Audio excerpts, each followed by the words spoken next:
le roi 10 millions ou 5 millions. Avec vous prêtez à nous, pour 5 millions. Voilà, qui est pas vendu.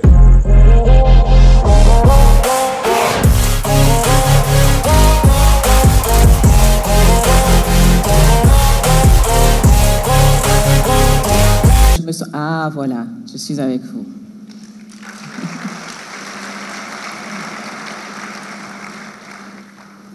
Bienvenue à cette séance d'ouverture du Makutano.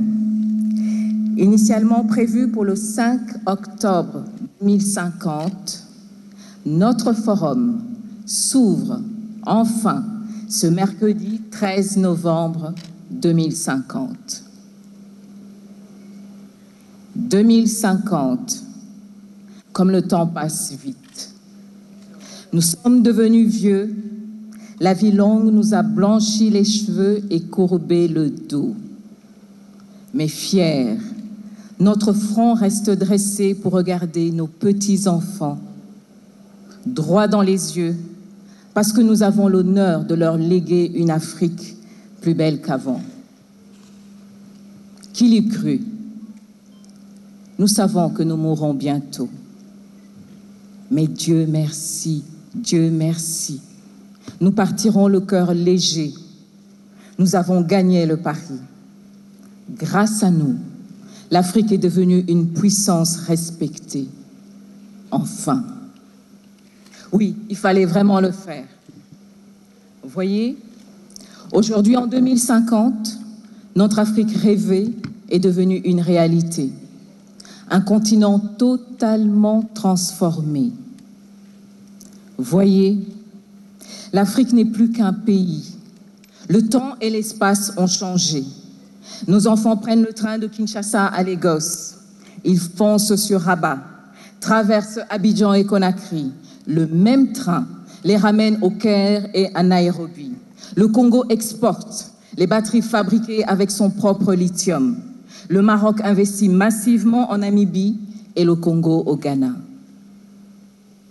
Voyez, des gratte-ciels écologiques et des jardins suspendus s'étendent à l'infini dans le ciel de Kinshasa. Sous la terre, des trains à grande vitesse ont vaincu les embouteillages. De grandes universités sont sorties de terre. Au bord du fleuve, des plages riantes attirent des touristes de partout. Dans chacune de nos communes, de nombreux stades municipaux accueillent notre jeunesse. Le soir, à travers nos cités, les familles heureuses tondent la pelouse et taillent les plantes. Les vies des gens ont repris vie. Oui, nous l'avons fait. Mais ce qui m'étonne, c'est de voir nos petits-enfants et arrière-petits-enfants grandir dans ce bonheur sans étonnement. Le métro qu'ils prennent de Kinshasa à Brazzaville leur paraît si naturel. Et pourtant, Dieu sait combien il nous a fallu de courage, de détermination et de sacrifice pour y arriver. Mesdames et messieurs, vous vous rappelez, ce Makutano où le sang n'a pas démarré tout de suite. Je sais, vous vous rappelez où vous avez attendu presque 3 heures. Le Makutano 2024, d'où est né et d'où est parti tout cet élan est encore dans ma mémoire. Le président,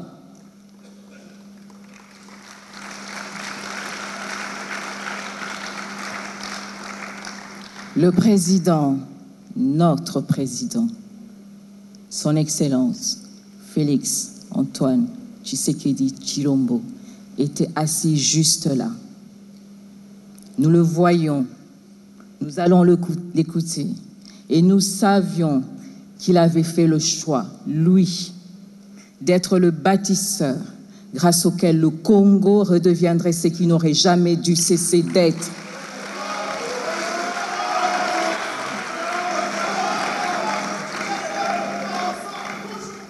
Le moteur de l'Afrique.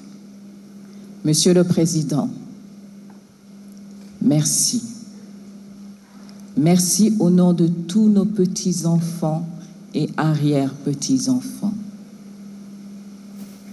J'ai revu les photos du Makutano 2024, j'y ai reconnu le directeur du cabinet du président de la République de cette époque, Anthony Kinzo. En 2050, il demeure toujours un homme qui marche dans la crainte de son Dieu.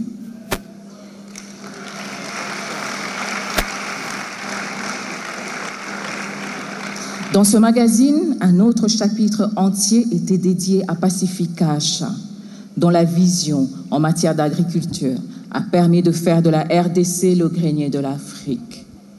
Et un autre chapitre sur Samuel Eto'o-Fils, mais vous savez tous ce qu'il est devenu.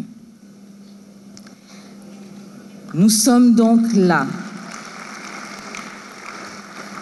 Nous sommes donc là en l'an 2050, honorés d'avoir réussi de tirer l'Afrique du fond du bourbier où elle était. 25 ans ont suffi pour changer complètement le visage de notre continent. 25 ans et en 25 ans, nous l'avons fait.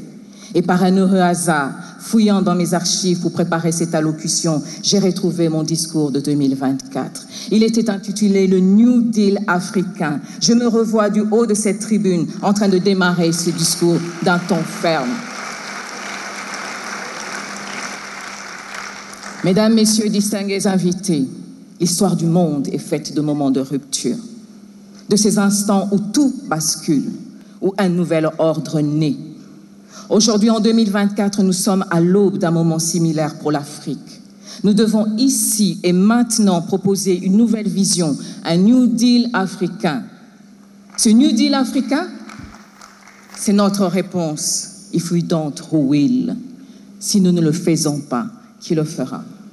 Si nous ne le faisons pas, qui le fera à notre place? Le New Deal africain, c'est notre réponse. C'est notre vision d'une Afrique qui se construit, non plus sous l'influence des autres, mais par elle et pour elle-même. Bien sûr que des partenaires sérieux, venus d'ailleurs, auront toujours leur place dans le nouvel écosystème qu'appelle le New Deal africain. Mais ce sera des partenariats au service de la vision que l'Afrique se définira. Aussi, pour s'ouvrir à toutes les possibilités, les yeux de tous les fils et de toutes les filles d'Afrique, d'ici et d'ailleurs, reste rivée sur la République démocratique du Congo, avec dans son histoire, pour la première fois, une femme comme chef de gouvernement.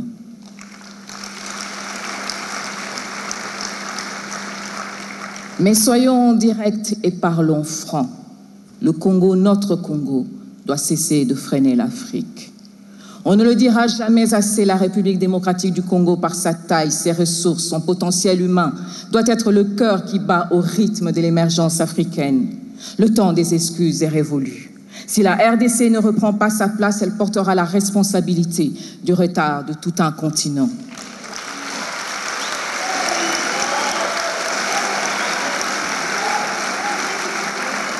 L'Afrique ne peut plus se permettre de rester immobile. Le compte à rebours a déjà commencé. Et chaque jour que nous laissons passer est une opportunité perdue. Nous avons, au cours des 10 dernières années, tissé des liens forts.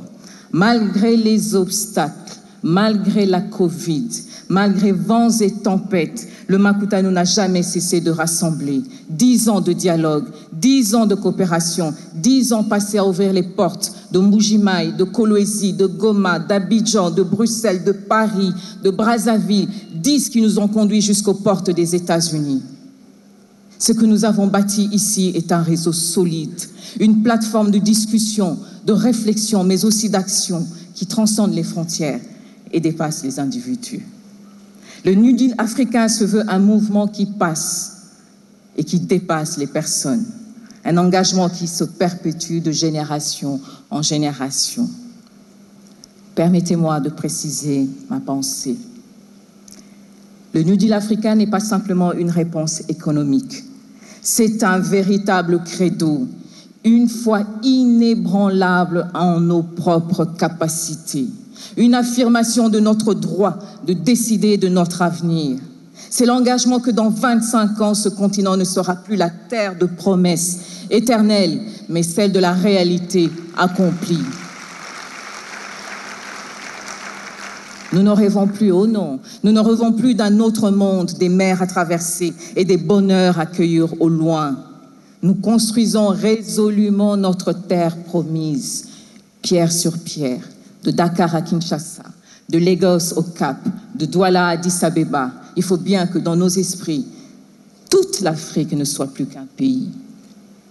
Cette marche vers notre destin heureux, nous la commençons aujourd'hui à partir du Congo. Notre Congo n'est plus un géant endormi, mais une nation debout, un moteur vibrant de cette Afrique nouvelle, bâtie sur l'effort, l'innovation, sur le courage de ses filles et de ses fils. Nous avons 25 ans donc, 25 années pour forger une Afrique inébranlable. 25 années pour bâtir le pont entre ce que nous sommes aujourd'hui et ce que nous devons devenir. 25 années pour faire de ce continent, non pas le réservoir des rêves d'autrui, mais la source de son propre épanouissement. Mesdames et messieurs, aujourd'hui en 2050, notre bonheur est de fixer le regard de nos enfants, de leurs enfants, de nos arrière-petits-enfants, dans l'honneur et la fierté de leur léguer une Afrique plus belle qu'avant. Et en toute humilité, je vous dis merci. Merci d'avoir fait le pari de la confiance envers l'Afrique, et ce sans jamais la trahir. Et comme le disait Aimé Césaire, je suis africain, donc je suis africaine, non parce que je suis née en Afrique, mais parce que l'Afrique est née en moi. Il y a longtemps, il y a tellement longtemps que nous habitons l'Afrique. Il est temps de nous laisser habiter par l'Afrique. Je vous remercie.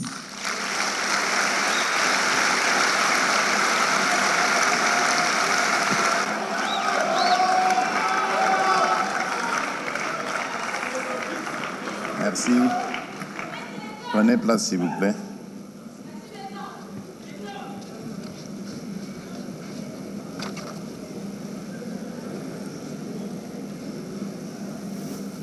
Honorable Président du Sénat, Mesdames et Messieurs les membres du gouvernement, Madame la ministre du Commerce extérieur et représentante du président Tinubu du Nigeria, Madame Nicole Soulou, fondatrice du réseau Makutanu, Mesdames et Messieurs, distingués invités en vos titres et qualités.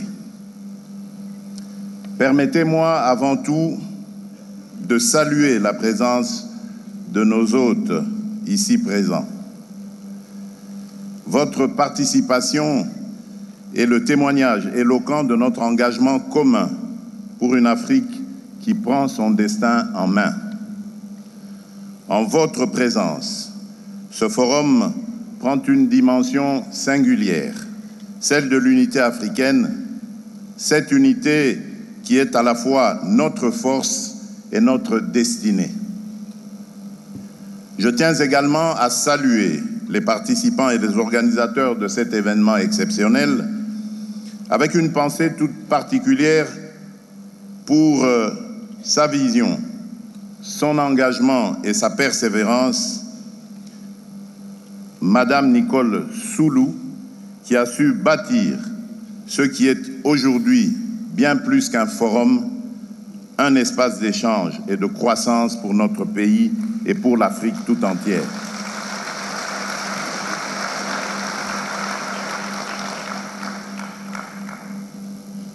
Je voudrais également remercier tous ceux qui ont participé à l'organisation de ce forum. Grâce à votre travail acharné et votre dévouement, Makutanu est devenu bien plus qu'un simple événement économique. Il est aujourd'hui une vitrine du soft power congolais, une manifestation de notre capacité à rassembler divers acteurs autour d'une vision commune et à bâtir des alliances stratégiques pour l'avenir de notre continent et de notre pays. Mesdames et messieurs, distingués invités, l'Afrique, et en particulier la République démocratique du Congo, se trouve à un carrefour des défis et des opportunités, et cet événement nous offre l'opportunité de définir ensemble les fondements de notre projet panafricain. Le thème de cette 10e édition du Makutanu, New Deal, un nouveau pacte pour la République démocratique du Congo et une Afrique forte et prospère, résonne comme un appel à l'action pour repenser notre pacte social et économique. Ce nouveau est plus qu'une nécessité. C'est une promesse de transformation profonde pour la République démocratique du Congo et au-delà. En effet, lors de mon investiture le 20 janvier 2024 pour mon second mandat en tant que président de la République démocratique du Congo, j'ai pris 6 engagements essentiels qui résonnent avec les ambitions de ce nouveau pacte. Ces engagements sont le socle de notre marche vers une République démocratique du Congo plus stable, plus inclusive et plus dynamique. Ils portent sur la création de plus d'emplois, la protection et la stabilisation du pouvoir d'achat, la sécurisation du territoire national, la diversification de l'économie nationale, la garantie de l'accès aux soins et le renforcement de l'efficacité des services publics. Ce sont des engagements fermes, pris au nom de chaque Congolais et de chaque Congolaise, avec la conviction que seul un changement structurel peut garantir notre souveraineté et notre prospérité. Les opportunités sont grandes pour la République démocratique du Congo. Terre de richesse et de diversité, mon pays regorge de ressources naturelles abondantes, un potentiel agricole immense, une jeunesse dynamique et pleine de potentiel et notre position géographique centrale au cœur de l'Afrique. Toutefois, nous devons aussi reconnaître les défis auxquels nous faisons face. La paix à restaurer dans la partie est du pays, victime de l'agression armée et de l'activisme de groupes rebelles, des infrastructures à moderniser, une industrialisation à rebâtir et une administration à réformer pour la rendre plus efficace et plus proche des besoins de nos citoyens. Mon projet est clair, bâtir une République démocratique du Congo forte au sein d'une Afrique prospère et unie. Pour y parvenir, et fort de la confiance que le peuple congolais m'a renouvelée à travers son suffrage, j'ai dès lors engagé l'ensemble des forces vives de la nation, leaders politiques, acteurs économiques, membres de la société civile dans ce projet transformateur. Il incarne notre volonté commune de surmonter les obstacles et de transformer chaque défi en opportunité. En unissant les secteurs publics et privés, en favorisant l'innovation et l'investissement, nous jetons les bases d'une croissance inclusive et durable pour notre pays et pour l'Afrique. Pour que cette vision se concrétise, ce nouveau pacte repose sur plusieurs piliers essentiels. Le premier est la restauration de la paix et la consolidation de la sécurité juridique sur l'ensemble du territoire national, condition fondamentale pour attirer les investissements et assurer un développement harmonieux. Le deuxième pilier est l'inclusivité économique. Notre croissance ne peut être réelle et durable que si elle profite à tous, des grandes entreprises aux petites coopératives locales. Nous mettons un accent particulier sur le soutien aux entreprises locales et l'investissement dans les secteurs clés comme l'agriculture, l'agriculture et les technologies. Le troisième pilier est l'innovation. Dans un monde en perpétuelle évolution, la République démocratique du Congo doit devenir un moteur d'innovation en misant sur la technologie et la créativité de sa jeunesse. Le quatrième pilier est une gouvernance transparente et responsable, indispensable pour bâtir la confiance de nos concitoyens et de nos partenaires internationaux. Cela implique une lutte acharnée contre la corruption et l'instauration de pratiques transparentes à tous les niveaux de l'administration. Enfin, le cinquième pilier est le renforcement du capital humain, essentiel pour garantir notre jeunesse, que notre jeunesse puisse contribuer efficacement au développement de notre nation. Mesdames et messieurs, distingués invités, au cours de ces 10 années, Makutano a été le creuset de nombreuses réussites. Ce forum a permis l'émergence de partenariats fructueux et a ouvert la voie à de milliers de petites et moyennes entreprises porteuses d'innovation et de dynamisme. Ces succès sont le témoignage d'une Afrique en mouvement, d'un Congo qui s'affirme et d'un avenir plein de promesses. Mais le chemin est encore long. Nous devons poursuivre nos efforts pour renforcer la gouvernance, stabiliser les régions affectées par les conflits et garantir que tous les citoyens, jeunes, femmes et groupes marginalisés soient pleinement intégrés dans ce processus de développement. En regardant vers l'avenir, j'ai la conviction que le nouveau pacte que nous construisons ici peut servir de modèle pour d'autres nations africaines.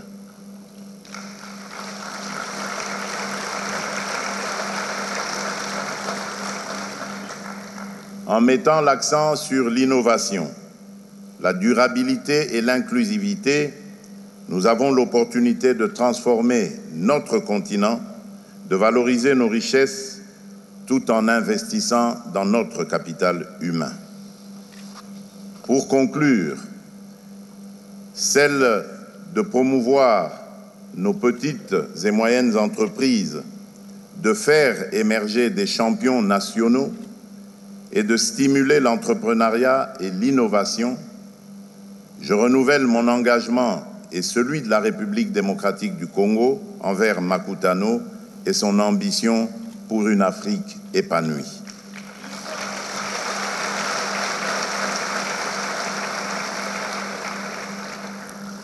Ensemble, soyons les bâtisseurs d'un avenir prospère pour nos enfants et pour les générations à venir.